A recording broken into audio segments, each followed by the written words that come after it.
sommes en grande partie responsables de la situation économique, financière et budgétaire dans laquelle nous sommes mis. On ne voit pas bien qui est le pilote de l'avion.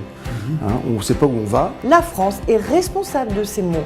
Et il faut que nous nous approprions cette Europe pour justement redonner du rêve à nos citoyens français et redonner un cap à notre France. L'Europe, elle est gouvernée par un conseil eurosceptique où on a des chefs de gouvernement qui, à l'Europe, au conseil, finalement agissent pour des intérêts qui sont extrêmement de nature souveraine et qui, quand ils retournent chez eux, expliquent que tout ce qui est bien c'est eux et tout ce qui est mal c'est l'Europe. Et ils donnent un peu l'impression qu'avec une télécommande, zoup, ils font disparaître le reste du monde, les autres problèmes, l'interdépendance. Ils n'apportent pas la preuve qu'on peut se passer d'Europe. Donc je crois qu'aujourd'hui, ce discours dominant qui appelle à moins d'Europe est une aberration. Je crois que les Français le comprennent bien intuitivement.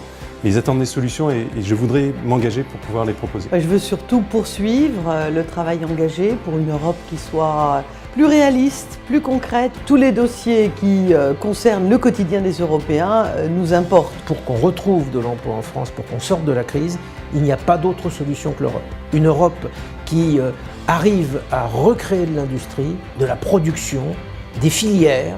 Et il faut aussi que l'Europe dise très clairement que nous, Européens, nous serons beaucoup plus forts unis parce que l'Europe protège les États, les nations et donc les peuples. Et pour moi, la principale des choses, c'est une politique étrangère commune et enfin une armée commune pour nos 500 millions d'habitants. Nous avons besoin d'Europe et pour cela, il faut s'engager. Je pense que nous avons un message qui est clair. Nous sommes les seuls Européens, les seuls véritables à avoir un discours clair sur ce sujet. Nous voulons reprendre une Europe politique, c'est-à-dire faire en sorte que ceux qui soient à la tête de l'Europe ne soient pas des eurosceptiques. La réalité de la mondialisation aujourd'hui est telle que sans l'Europe, nous ne pouvons pas grand-chose. C'est cet illusionnisme-là qui donne l'image de l'impuissance politique face au chômage, face à la guerre économique, problèmes diplomatiques, maîtrise des flux migratoires. Il faut plus d'Europe, il faut mieux d'Europe, il faut faire l'Europe, parce que jusqu'à présent, elle a été faite par des personnes qui n'y croyaient pas.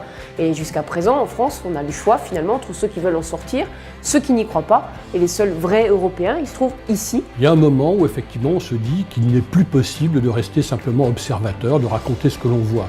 C'est quand la maison commune se met à brûler qu'on se dit qu'il faut prendre son extincteur, y aller. Il n'y a plus de place pour être simplement observateur. Il faut être acteur dans ces cas-là. Est-ce qu'on décide de s'unir et d'être plus fort au sein d'une Europe qui marche pour protéger nos valeurs, pour protéger notre modèle de développement économique et social? C'est ça la question qui est posée de l'Europe. Et en même temps, nous voulons une Europe qui soit enfin efficace et démocratique.